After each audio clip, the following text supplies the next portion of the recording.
My friend, we started. Hello, everybody. Welcome to the WBC Talks. This is round 48. No. We're waiting for Devin Haney to connect. Okay. I hope any moment he will be here with us. But first, let me introduce 𝗧𝗔𝗟𝗡𝗗. She's the director of the WBC University. You already know her.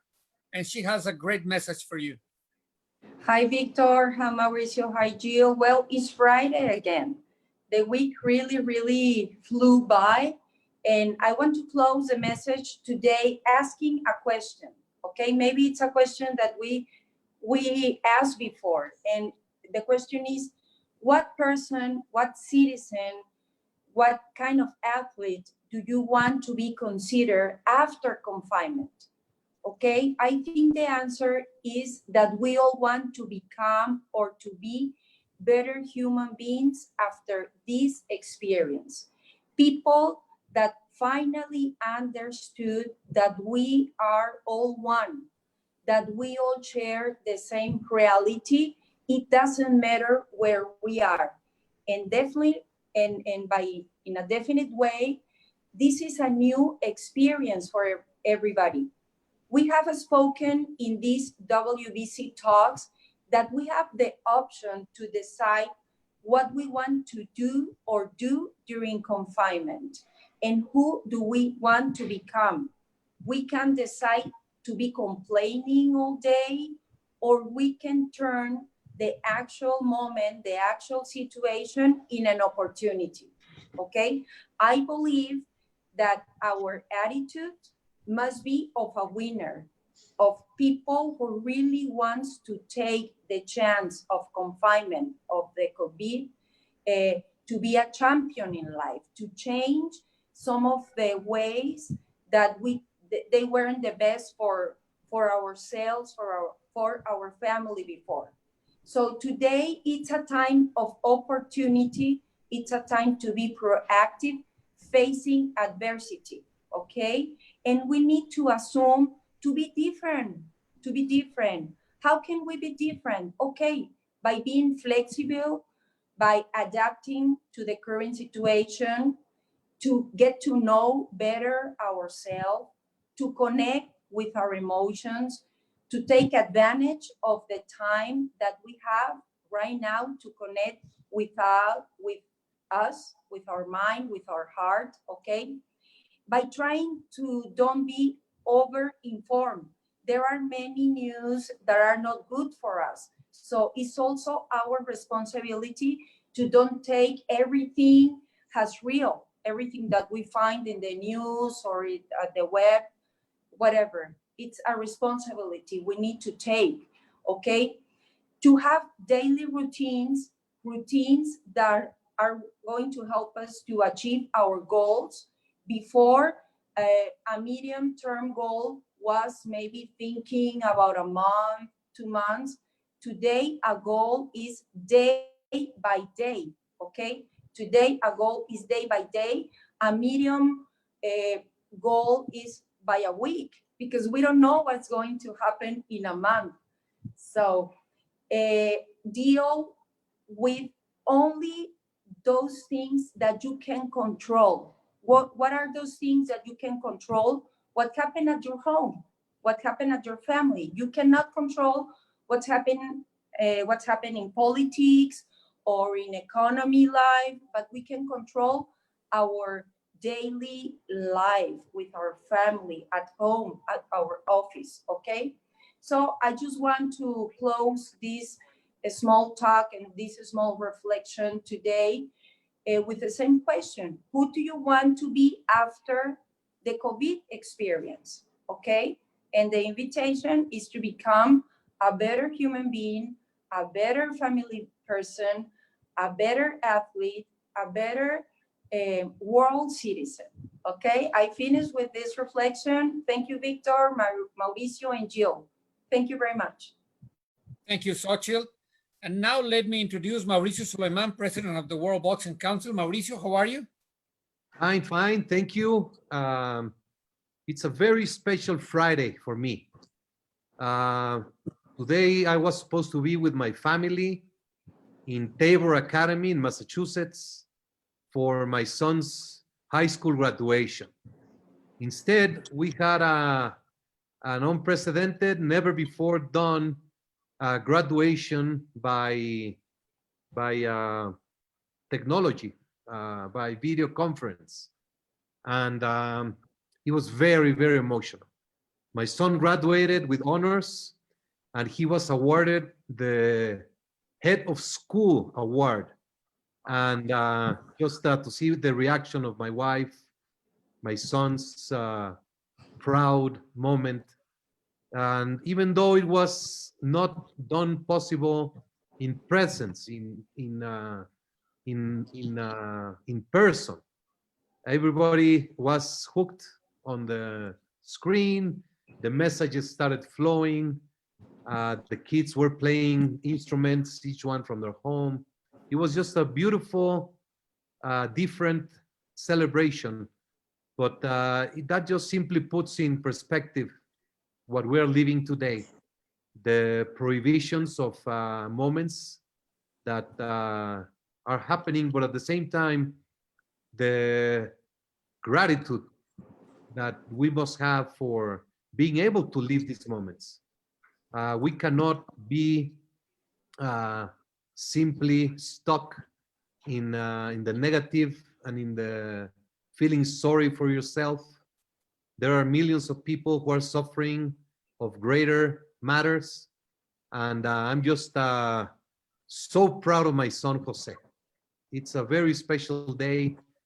And we will celebrate him today in a very special way. And I'm just happy to be in the WBC Talks sharing this special moment. Last night, the WBC sent our position regarding the horrible act of discrimination which happened in Minneapolis.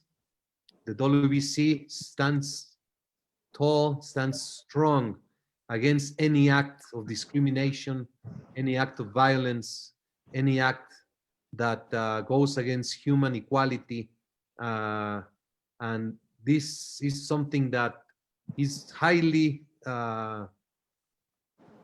sad, because while the world right now is relying on first responders, while the world is now praising and thanking policemen, firemen, ambulance drivers, technicians, anyone who is in the front line, and there's so many out there saving lives, this is not, this action from this person, this individual, does not represent what the police and what the armed forces are in the world.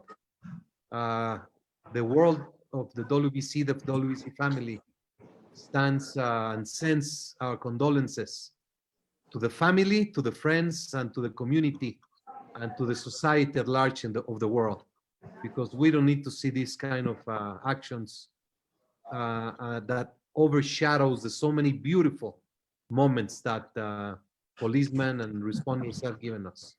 Welcome, Don Majeski. How are you? Look, I'm happy to be on here one more time. I'm trying to reach Devin Haney and his dad, Bill.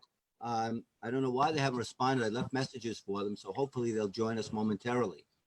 Well, you're breaking the record. I think Yes, I am. it's Don Majeski is the one and only that has been in There's 3 or 4 different shows. Yes, you're going to lose all your audience if they see me. You started at 100%. You're down about 1 now. So we haven't introduced Jill also. Jill, how are you? You're the helmsman.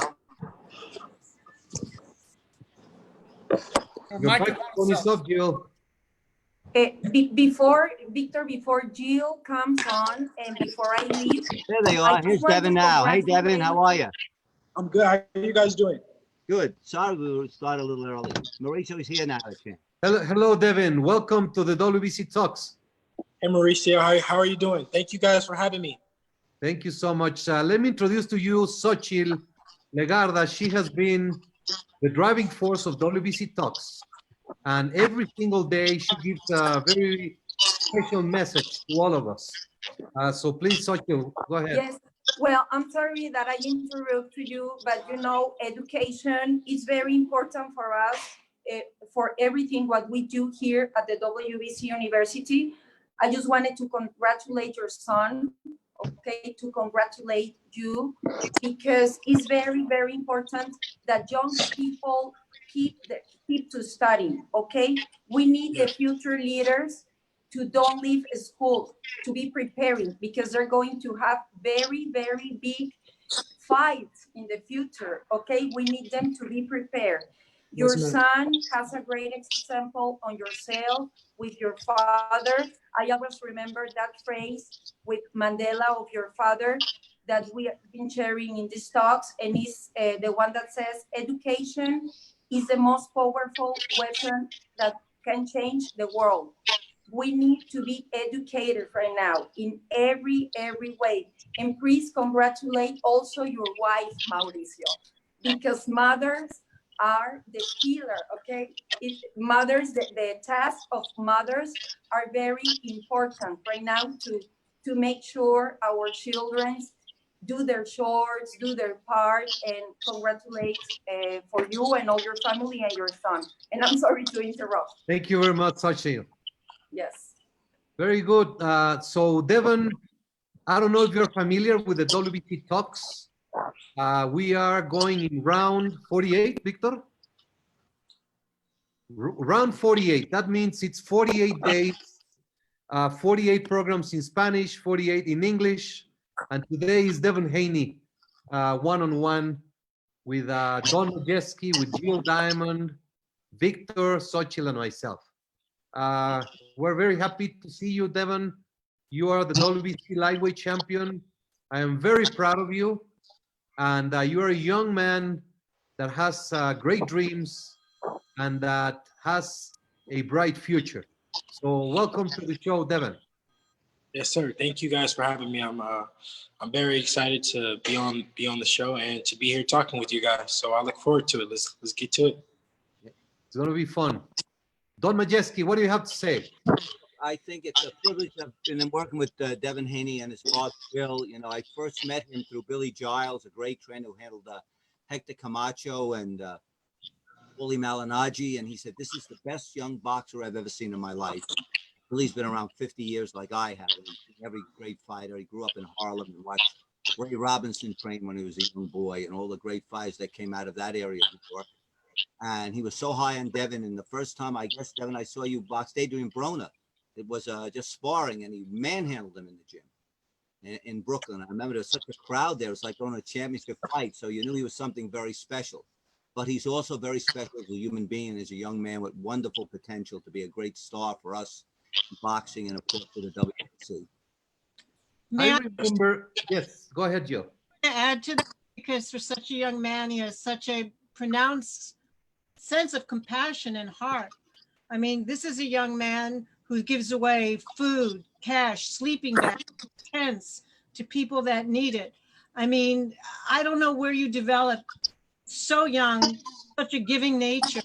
And he even contacted the office during, wants to do more during the pandemic, to go out to the people, to the police, to the first responders, to the nurses, and to make them feel better and know that people care about them. And he's going to be giving away different WBC awards and medals to them. I mean, this is not something you can teach somebody. This is something that comes from inside. So proud of him. Yes, ma'am. Thank you. I was in Las Vegas, and I received a phone call from Don Majeski. And he says, Mauricio, do you remember that kid I've been talking to you about? Do you remember Devin Haney and William Haney and this and that? And I said, yeah, of course. He said, well, we're downstairs. We were going to come up to see you to your room. Yes. That was the Mandalay Bay, I guess, or the MGM. Do you remember? It was MGM. MGM. And what fight was it? Was it Pacquiao Mayweather or one of those close to the... It was a big fight, so I think it might have been Mayweather Pacquiao. Yeah, maybe. So I hear a knock on the door, and there he comes.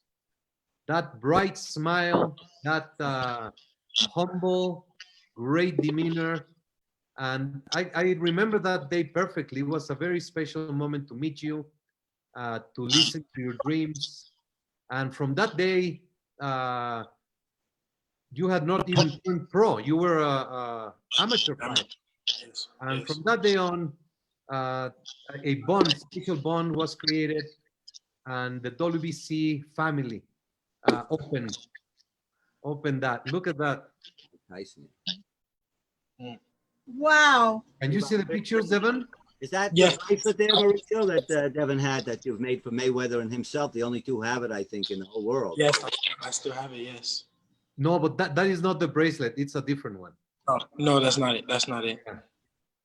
Yeah, that bracelet was that was presented to me on that weekend, and when I saw Devin, I gave it to Devin, and I hope that you have it and hold it in a special place because it's the only one unique.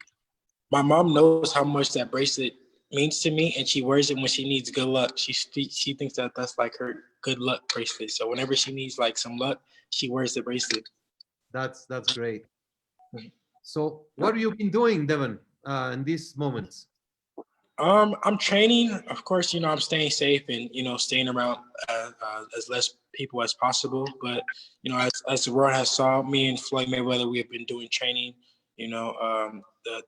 For like the last maybe week or so. So it's been great. I'm staying in shape, but I'm also staying safe. How did you start in boxing? How was that process?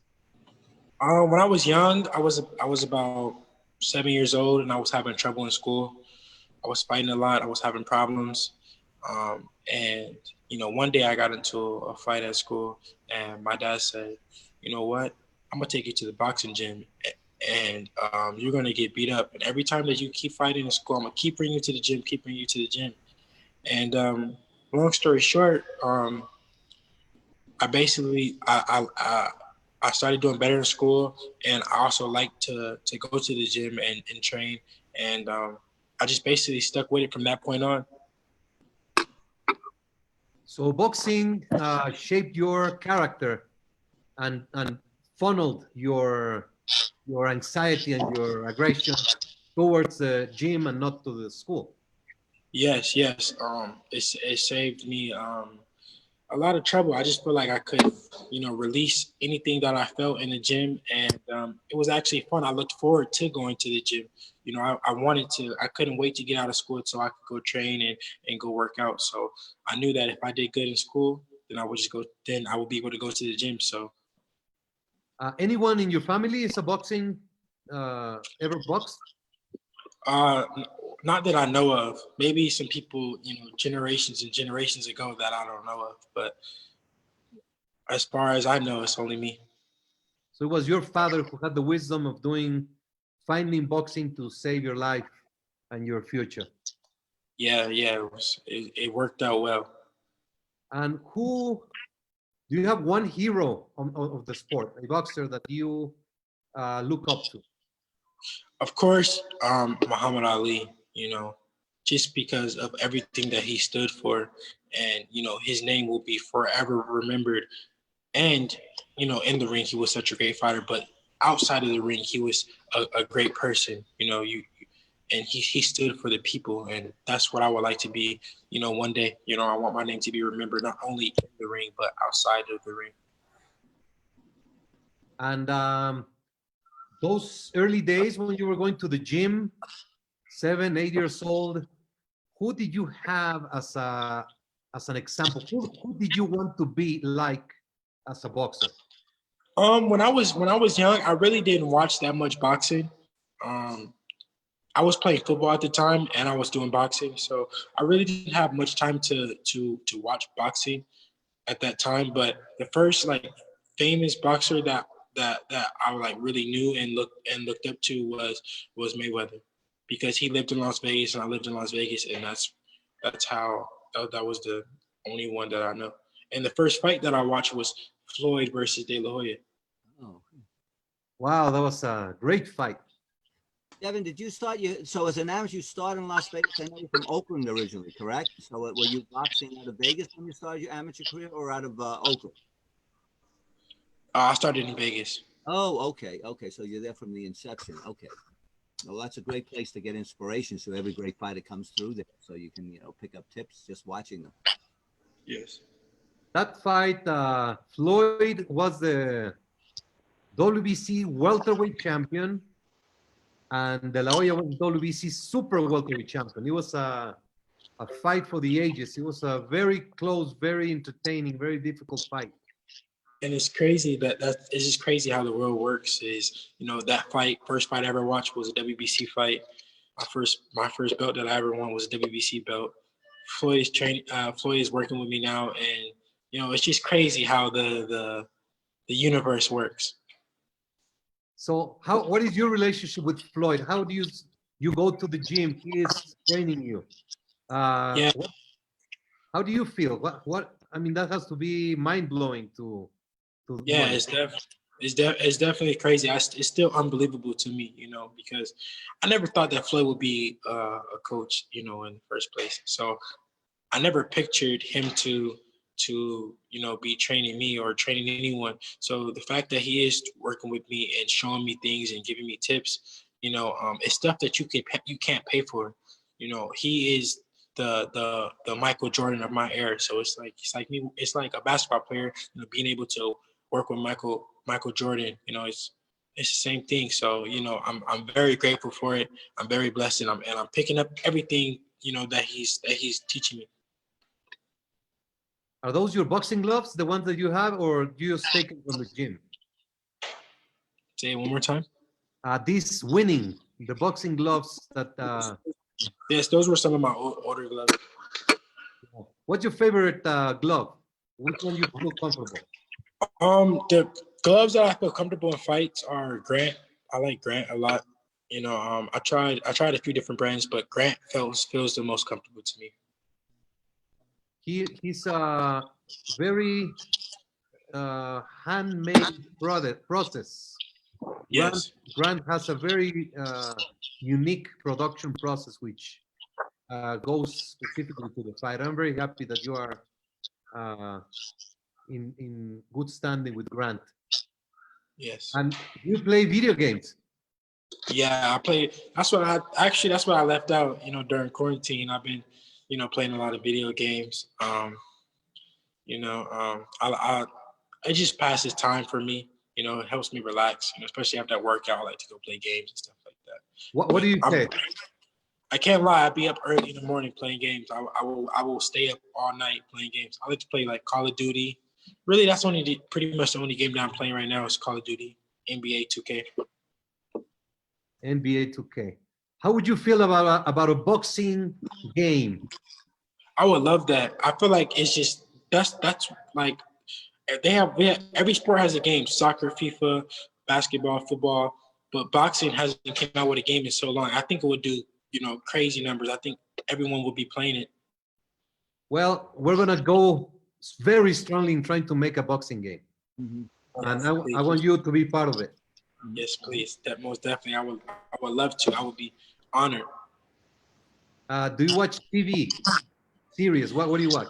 I don't really watch TV that much. I watch mostly like YouTube and stuff like that. I don't really watch TV that much. Every once in a while, I'll watch some Netflix, but for the most part, I really just play video games and watch YouTube, music videos or boxing. Not too much TV. I'm gonna recommend to you a series. It's called Lights Out. Lights Out. It's on Netflix. It's on Apple TV. You can buy it on Apple TV. I don't think it's on Netflix. Yeah, I have Apple TV. And Lights Out, it's unbelievable. It's played by 𝗧𝗔𝗟𝗡𝗗, and he's the heavyweight champion of the world, retired 5 years from the sport. And then you go into the story, and it has so much reality. It's very, very well played. It's 12 episodes, I think, and 12 rounds. And I highly recommend that, and especially. I'm sorry? Have you finished it? You finished the season? Yeah. And that was it's from 8 years ago. It's an old series. Okay. But it's unbelievable. It's very good. I already finished it. I watched it in 2 days for the second time. And It it's has very, to be watch it that fast. yes. Jill, Just wanted to ask you, yeah. So I know it's your overall goal, and you are so beloved, and you're such an exciting boxer, but very, very young. So Yeah. on those mornings, what is it that really gets you out of the bed and gets you to the gym? Honestly, to be honest with you, I really don't wake up that early and go to the gym. You know, I know in like the older days, a lot of fighters they believe in, you know, waking up and going to the gym early and running or getting a morning run in early. But you know, the people who, you know, help me, they understand that rest and, you know, recovery is important. So I normally wake up, you know, like maybe 11 o'clock, 12 o'clock, you know, sometimes even later than that, because, you know, I just feel like I need to get my rest, and I do play video games, like I said. So I'll be up pretty late. So it's a nice balance between what you're doing as a boxer and who you are as a young person.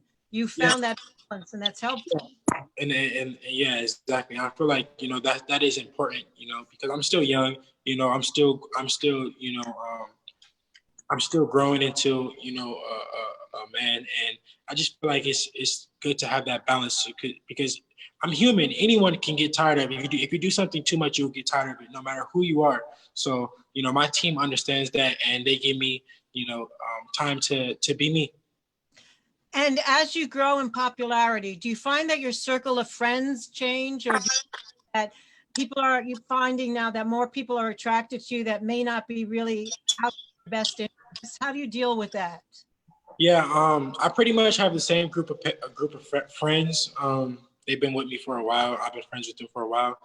But of course, you know, a lot of people, they want to be my friend now. They want to try to get close to me. But, you know, I understand that. So, you know, I try to, you know, I don't, you know, disrespect anyone or do anything like that. But, you know, I just keep to myself and, you know, my immediate people, because, you know, that's when distractions come in, and, you know, anything can happen, you know, when you bring new people in.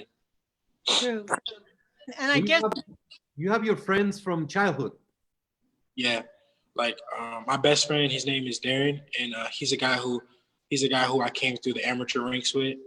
You know, I met him in amateur boxing. He's a boxer as well, so that also works well. Our relationship is well because, you know, he's a boxer. We do the same things. You know, he doesn't drink, he doesn't smoke, he doesn't do anything like that, and we work out together.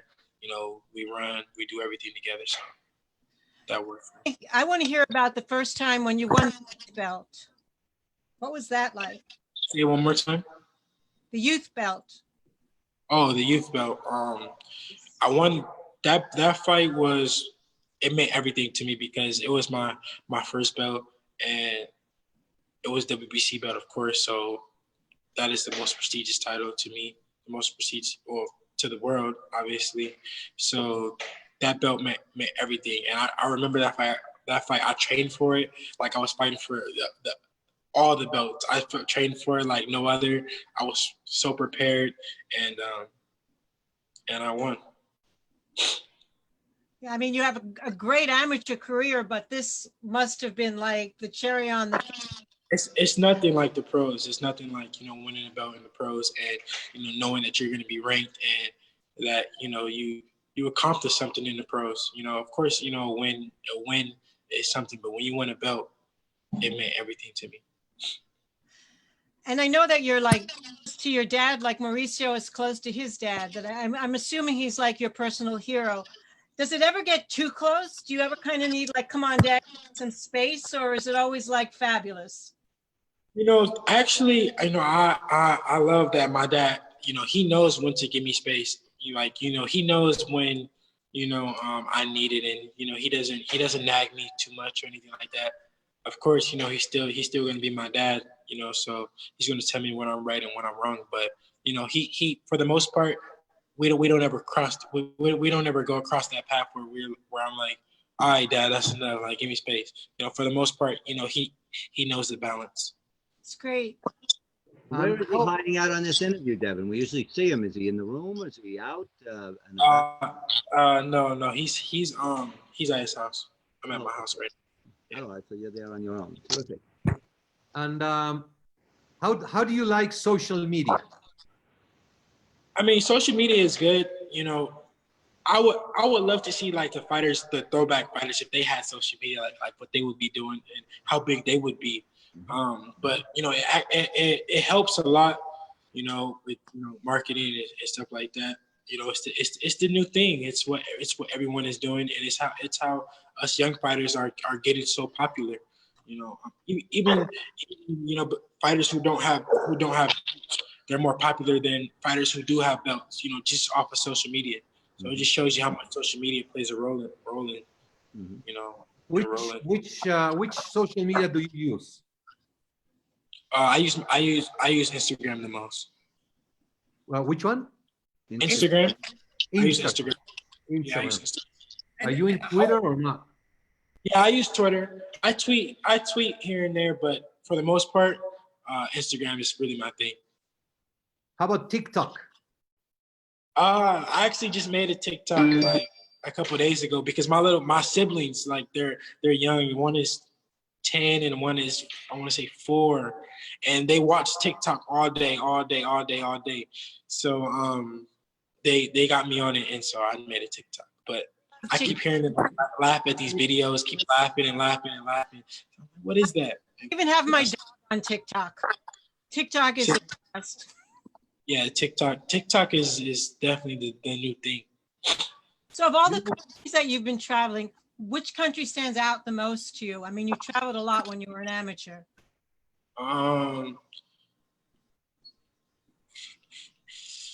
I gotta say Italy. Italy was pretty fun. They had good food, which was a bad thing, you know, when you're cutting weight. But I gotta say Italy. I had a lot of fun in Italy. I had fun in Dominican Republic too as well. So I gotta say my favorite place was Dominican Republic. Then the second place was Italy. Devin, you must be chomping. I'm sorry, Joe. You must be chomping at the bit to get back in the ring. How soon do you think? I know Vegas is going to start to run shows next week. How soon do you think you get back in fighting condition? And if you did, who would you like to box your first fight back? Yeah, we've got a lot of choices. Right now we're looking to get back in the ring in August. We haven't finalized anything, but that's what we're talking about is August. And no opponent. We really haven't looked at any opponents yet, you know, because we still don't know when or where, if there's going to be a travel ban or, you know, how that's going to work. But I can't wait to get back in the ring. I'm itching for sure. How is your shoulder? Oh, my shoulder is great. I'm very happy with the way that the surgery went. You know, I was nervous for a little while because I didn't know, you know, how the shoulder would react, if it would be the same. But I've been using it and it feels stronger. So I'm excited to get back in the ring and show the world, you know, how good my right shoulder actually is. Yeah, we were very satisfied. The reason why you were placed as champion in recess was because your uncertainty. You were very worried about the shoulder. We didn't know how long it was going to take. But then when you are released by the doctors, then it was a very special moment to reincorporate you as the WBC reigning lightweight champion. Yes, sir. And I thank you guys for that. You know, and I cannot wait to get back and, you know, defend my belt. It's great. Mauricio, I would like to ask him. He's only 21 years old, and he's been the dream, and he's been followed by many people, and many people expect a lot of him. How can you handle? How can you keep your feet on the ground when everybody's telling you that you're the next Mayweather, that you're going to be the next big fighter, and you're only 21? I mean, I feel like that is the way to keep my feet on the ground. You know, everyone is saying that I'm this next big thing, and you know, I am the the next huge star in boxing. So that makes me grounded. That makes me want to show them that I am that. That makes me want to train harder and to live up to what everyone is saying. Yeah, I agree. Next week, we're going to have a great show for boxing. It's going to be Dr. Go, who is a top nutritionist. We have Gunnar Peterson, who is the conditioning coach for the Lakers, and Dr. Ayalan, who is a top hand surgeon. So I would urge you and any of your friends to watch it because it's about basic information for boxers, how to stay. I mean, people don't realize your body is your job. I mean, Yeah. that goes. So we really wanted to do this with the boxers, and we'll do it next week. Yes, Devin, few people are asking, what is your real account? Because there are many Devin Haneys in Twitter and Instagram. What is your real account so we can tell? My Instagram is Real Devin Haney. My Twitter is Real Devin Haney, and my Facebook is just Devin Haney. So Real Devin Haney. Okay. yeah. Devin Haney. You know, I was born in the sport. Ever since I have memory, I have been around boxing and boxers. My father used our house as the center of reunion. So I could come back from school and see Sugar Ray Leonard having lunch, Muhammad Ali, Roberto Duran, Chavez, De La Hoya, Bob Arum, so many people were always at home.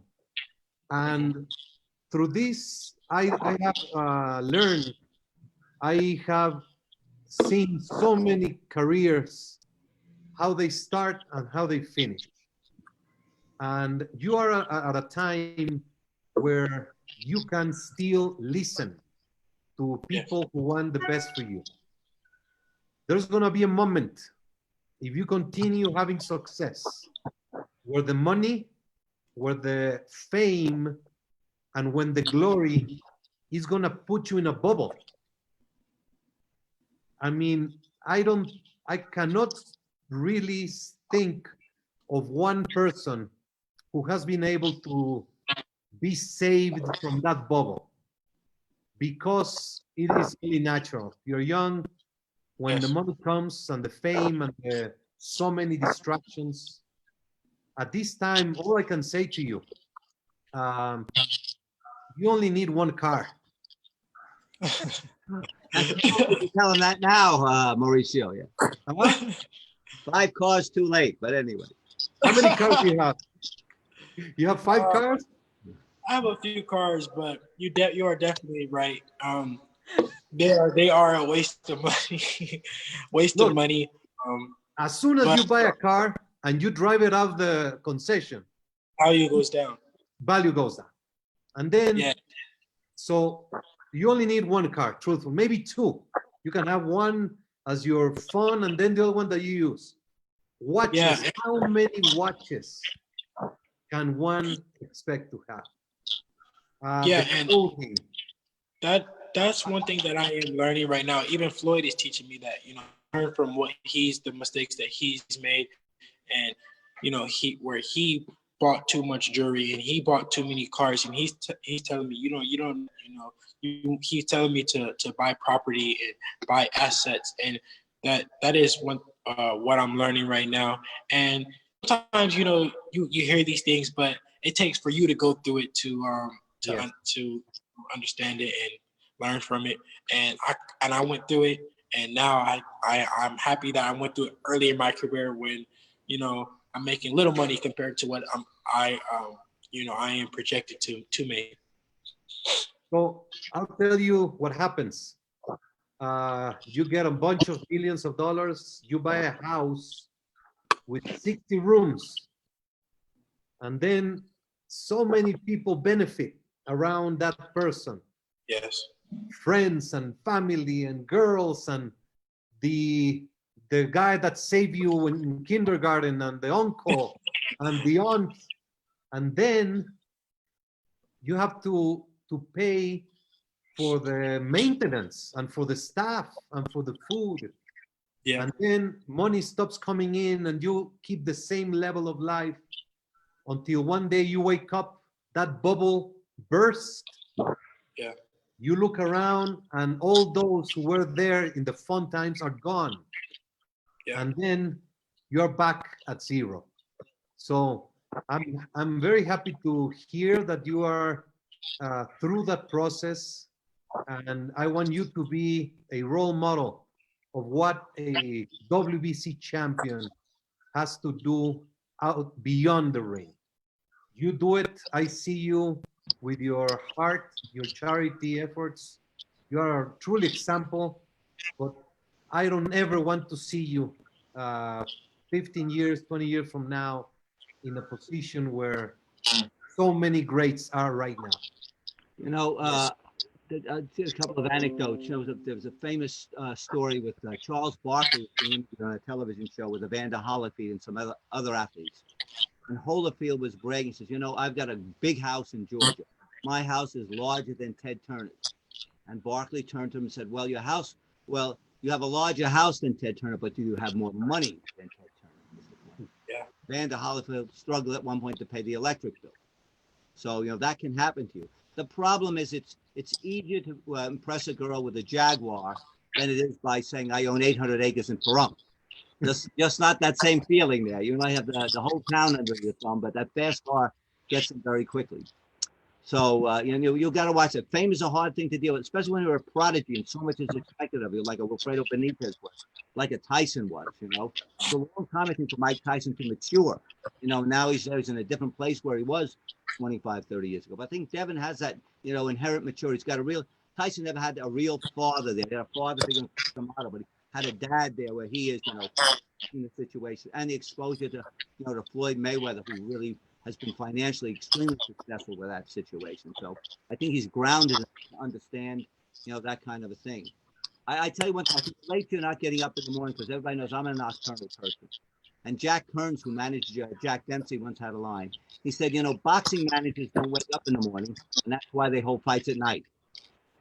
So it's nothing unusual for this industry to produce that. I remember an interview they did to Marvin Marvelous Hagler, and one quote is tremendous. He was being interviewed about dealing with success and the dedication and hard work that happens, and he just simply said, "Let me tell you, it is very hard to wake up in silk pajamas to go and run." Yeah. So it's a world. Are you married? Do you have girlfriend? No, I don't have a girlfriend. I don't have a girlfriend anymore, I can say. You don't have plenty of those. Don't worry about that. Yeah, you know, girls, you know, at my age, they come and go. You know, I understand that. You know, I'm young, and you know, the girl I meet now isn't the girl I'm gonna marry in, you know, however many years. You know, maybe she will, maybe I will, maybe I won't, but I don't think that will. You know, I'm young and I'm in the beginning stages of my career, and have fun. You know, I want to have fun and enjoy life, and you know, eventually settle down. That's the way to think. You should look at 9 years. Look at 9 years. When you're 30 and you're rich and famous, then you can have fun. You retire and do all the things that you want to do. But when you're mature,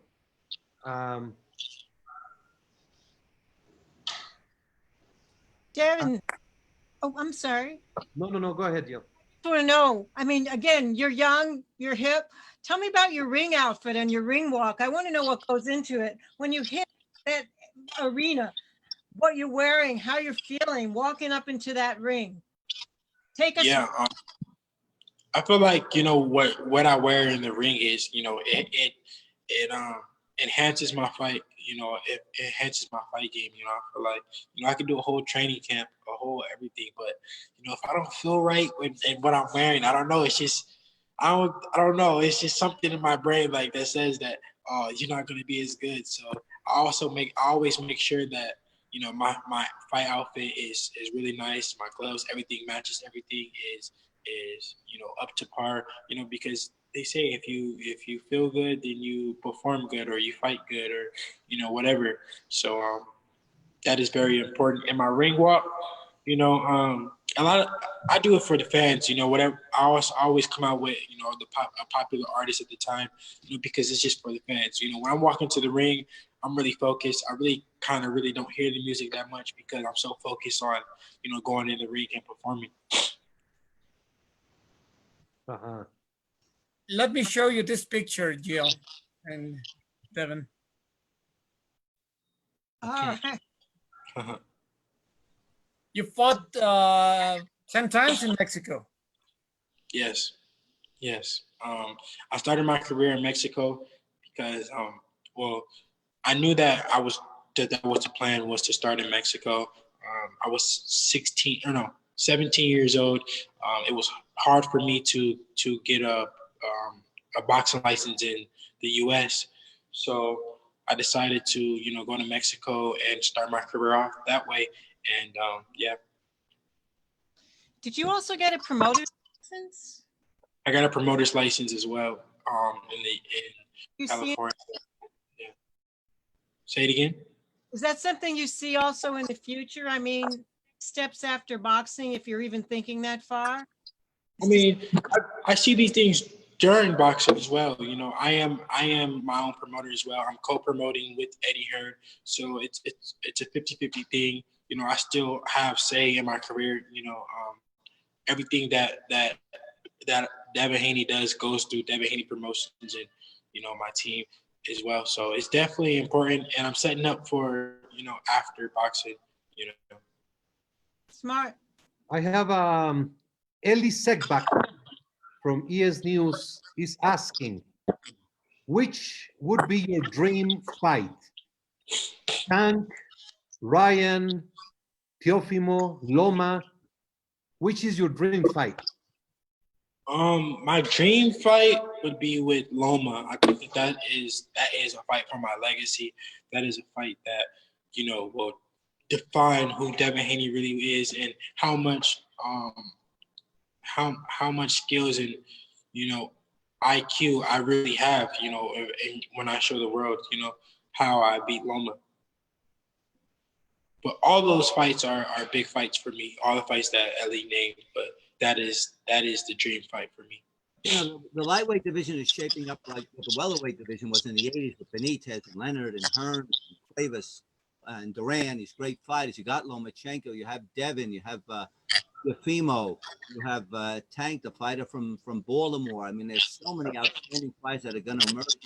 Just at the top of that division, Ryan, and all young fighters, all fighters who are coming into their fight. It's going to be a wonderful for the fans, as much as for anybody else in the world. It's going to be a wonderful series of competition from these great young fighters, all at their prime, all simultaneously. So yeah, you're trying to be a lightweight champion of the world, Devin. You're going to have a fabulous run for the next 2 years. Yeah, I'm very, very grateful to be champion, during this time when the weight class has so many great fighters. I'm very blessed, and I'm looking to, defend my belt against some of these, good fighters. What is the favorite venue that you fought in? Which one is the one that you really like? I like fighting at the MSG in New York.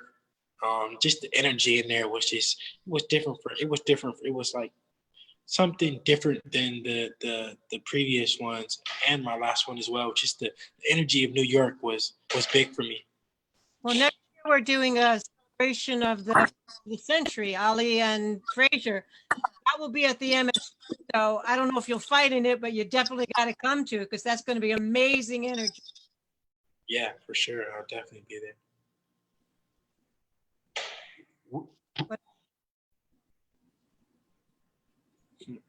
Yeah, that's a picture that I posted yesterday. Okay, this Canelo, yeah. We're sneaky. Are you trying to send any message? Yeah, that is a message that, and it just showing the world how Yeah, it's just showing the world how big of a fight that me and Ryan would be if it happened. Especially, you know, it could happen. It could happen now and still be a huge fight. We don't have to wait much longer. Did you fight him in amateur? Yeah, we fought in amateurs. Yeah, because we found this picture. Ah, who was the winner that night? Yeah. Look at the And Ryan looks thrilled with the outcome. I don't know who the winner was. I can take two guesses. I think I get it on the first one around. You know, in all due respect to Floyd Mayweather, as wonderful a fighter, and he's one of the greatest fighters that ever lived. You know, he there's something more than just boxing to obtain legendary status, and you had that with Muhammad Ali, and you had it with Sugar Ray Robinson and other great boxers, and they were really champions of the world, and they went all around the world to fight. Now, I would hope, Devin, whatever input I have, that you do that. You know, you're a great enough fighter to go to England and fight the British fighters, and to go to Japan, to go to Mexico, and to go to California. You've already fought in the Forum at Madison Square Garden, so the big arena is right on the horizon for you. You know, bring yourself to the people. I think it's that he cloistered himself in Las Vegas for 99% of the fights. Was great financially for Floyd, but imagine if he had fought, say, Canelo in LA with 50,000 people, or Cotto in Yankee Stadium with 50,000 people, or Patton in Wembley with 50,000 people. That would have been a memory. We talk about Ali Frazier, and I'm asked all the time. Well, I remember going there and buying it. I still have the tickets years ago, and it's a memory. I was at that fight. I was one of 21,000. But I would like to see 50 years from now, people saying, I was in London and I saw that Devin Haney fight. I was in New York and I was at the Devin Haney fight. I was in Mexico City and I was at the Devin Haney. But you don't have to pretend. You're good enough, and the officials of the WBC are going to get a fair decision. And your ability is so much that the world really has to see you. And you're the kind of guy who can do it. And Ali had no qualms about it. Robinson had no qualms about it. And the great fighters don't. You know, they fight every place. And I think that's something of your legacy. I'd love to see you in front of 50,000 people, you know, with real Yeah, that would be a dream. You know, I talked with my promoter Eddie Hearn about that. You know, fighting all over. You know, he's doing fights in Saudi Arabia and you know, different places. And I told him that I would be, you know, 100% on board to travel and fight all over the world. We have done an exercise with our guests. So now we're going to ask you to create the greatest fighter in history, okay? I'm going to give you 6 concepts, and you're going to say the fighter who you would choose on that category. Okay. So the first one is power, the punching power. Who would you put in there? Mike Tyson. Tyson. Mike Tyson. Yeah. That's if we were playing Family Feud, I would say that's the number one. Yeah. I was gonna say Tyson or George Foreman, but I would say Tyson. Yes. Chin.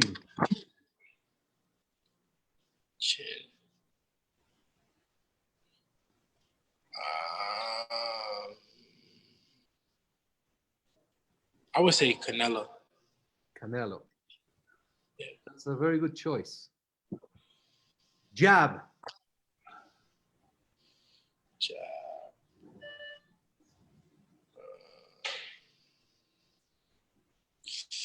Jab.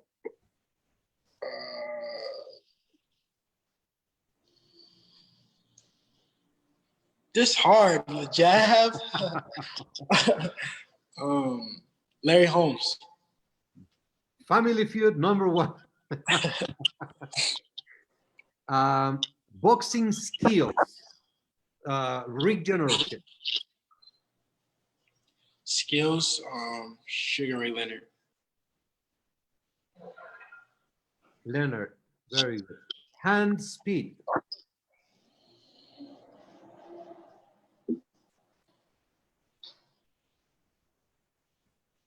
I gotta say Roy Jones. Roy Jones. And last, heart. Who's the biggest heart? I seen the Sugar Ray said any fighter that gets in the ring, that's what he said, right? I would have to say heart of Arturo Gatti. Got it. Very good. Very nice. I like Can yours. I add one more, Mauricio? Sure. Defense. Defense. Mayweather. Pernell Whitaker too. I gotta go Mayweather. Very good. Is there anything else you'd like to share with us, Devin? What about footwork? What do you guys need to do footwork as well?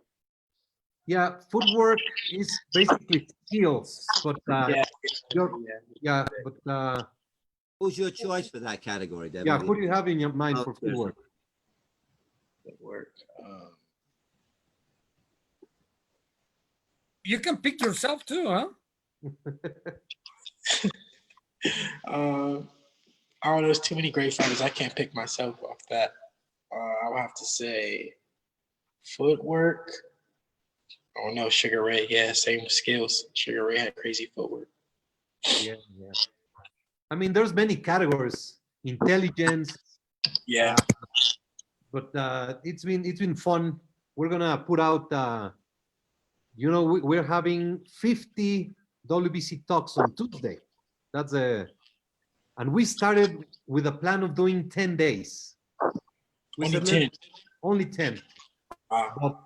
But it has been very gratifying. We keep communications with the boxing world. It's entertainment, and it just keeps us busy. So yeah. We're getting to the 50, and you never know, we might do 100. Congrats to you guys, keeping it going, keep it up. Starting with 10, you go 50, maybe you do 100, maybe you do 1,000. You never know. Oh, You never a know. weekly program. Yeah, I mean, this is for sure something that we will continue to do, because it's a great way of being in communications and getting to know at length deep the personalities. Yes, Jill. Your microphone. New York going by. It's a window into people's lives in a way that we don't normally get to speak to them in a relaxed manner. It's really been a beautiful thing. Yeah, it's crazy. Everyone is in their house. It's crazy to look at your backdrop. You're in your house. I'm in my house. Everyone is in their house. So it's interesting to see, and to see everyone just relaxed and just chilling out and having conversations. On personal subject, what's your favorite movie? What's your favorite food to eat? Kind of stuff like that. Movie. I like Scarface. Okay, the gangster stuff. And what's Yeah, your favorite meal? And I like Godfather. I like mobster movies a lot. Okay, good. And Look at role models for a boxer, yeah. That's for the managers. And I like my favorite food. I would have to say I like pizza. It's been like my favorite food since I was little. I always love pizza. Okay, well that shows Oh, why you like the pizza. Godfather. What's your favorite pizza? I just eat plain cheese. Plain cheese. And you have any favorite like Domino's or? Nah, I don't have any favorite. Like actually, this is one place. It's called like Blaze Pizza, and it's a place where you just like you put what you want on it and stuff like that. How about cheeseburger or burgers? What's your favorite? I don't eat burgers. I don't eat beef. I don't eat any red. Yeah. What's your favorite ice cream flavor? Cookies and cream. How about you? I like caramel. Caramel, yeah. Dulce de leche. Okay, yeah. And your favorite soda? Favorite soda. I like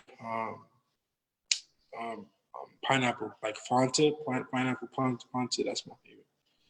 Mine, I like Dr. Pepper. Okay. I have to ask Mauricio about cars. You Yeah. know Yeah. that I was going to ask about cars. What kind of cars do you have? I have a Lamborghini. I have a Mercedes-Benz Maybach. I have I have a Sprinter, like a Sprinter van, Mercedes van.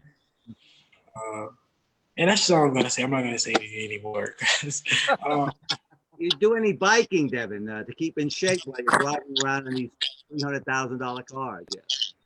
do I do any biking? Yeah. Yeah, I do. Actually, lately, Not motorbike. yeah. During quarantine, I've been like biking like almost every day. Me and my friends, that's what we do. We just like go biking like down the strip and stuff like that.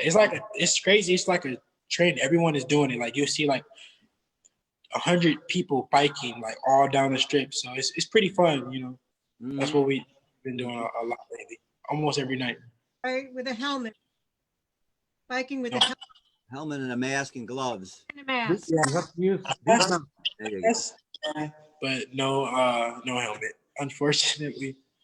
Helmet. I'm gonna look into That becomes you, that mask. Yeah.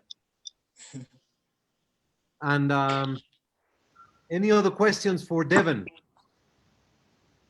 No, I'm from the CARES viewpoint, I'm just so darn proud of you. You are just one of the youngest, most giving, most heartful, authentic young men that I've ever had contact with. And you did a lot of this stuff way before you were with WBC, feeding them and going out there. And you are approachable and contactful.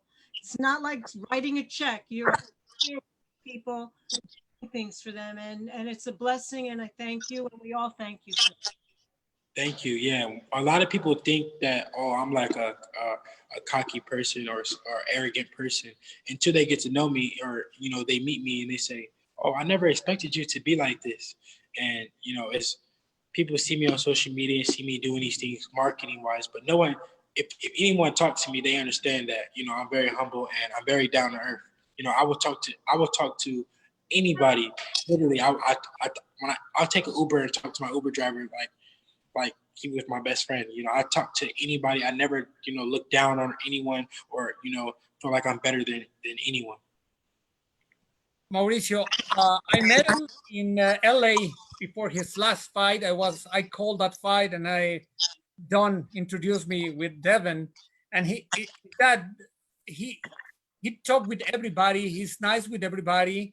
Even at the end of the fight, with the shoulder hurting, he was signing. And I want to show a picture. I talk about cars, but this is a good thing about your Lamborghini car. And you bought it for the people that is suffering now. It's big enough to fit sleeping bags. Lord. What do you got, a summer camp that you're running there with all those sleeping bags? Are you Boy Scout troop following you up there? Or? He gives them out to homeless people, some of them. Wonderful. All of them. You were just going out on behalf of WBC, right? Didn't you get to give out medals and things for WBC at the first responders recently? Say it one more time. I said, weren't you out there with WBC? Jill, didn't you send him some medals or different recognitions to give out to different first responders or people in the Las Vegas, Henderson community? Yeah. He would have just gotten those, yes. Okay. So another Yeah, thing. I haven't received them yet. So, hey, Mauricio's got to get his belt. So as soon as you're available, we'd like to pick up the championship belt. And formally, if he goes to Mexico City, you can make it to Vegas, whatever is the best thing for all. As soon as this I would love to come to Mexico. I want to come out there and see the office and see everything. I've been saying that I was going to come for a while. So I think, after all this, I will happily come. Excellent. And we will prepare a beautiful visit to many places where people can see you and enjoy your presence. I have been with Devin in children's hospitals, children, with complicated issues, and he's just so loving. He's just a very special person. Devin, I want to thank you for your time. Have a great weekend. Keep making us proud. God bless. Say hello to your dad and the family, and I hope that we meet very soon and continue with this road to greatness, my dear champ. Hey, thank you guys for having me. Good luck with the rest of you guys' interviews and you guys shows, and you guys, everyone be safe, and thank you. Thank you very much. God bless. Thank you, Devin. Thanks, Doug. Well, that was really nice, huh? Yes, I'm glad he joined Very us. nice. Terrific. Mauricio, I know you have to go. Enjoy your kids. Please give them our best. Thank you so much. My son, Don, I don't know if you heard, he graduated from high school today. Wow, fantastic. And we did it virtually, not, my goodness. not in, but still there's a lot of feelings floating around this house today. Well, and then when does he go to university? Where will he be going to university? Well, he applied to several, and he will be going to Northeastern, Okay, it's in Chicago, is it? no, in Boston. Boston. Oh, fantastic. We keep it in the family. Everything in Massachusetts. Trevor Academy on up. Yeah. Yes. Tabor Academy. Tabor Academy, I exactly. got it. Yes. Have a Good. special message on your phone for him, so don't forget to. Okay, I'll do it now. And congratulations to the parents, of course. Yes, Yeah, that's thank correct. You you. did a good job. Yes. One Very down. good. So, take care. I will see you soon. Have a great weekend. God bless you, all of you. Thank you. Bye-bye. Thank you, Don. Thank you, Jill. Thank you, That was Victor. round 48. Devin Haney, great guy. Thank you. Stay home, Stay safe. stay cool.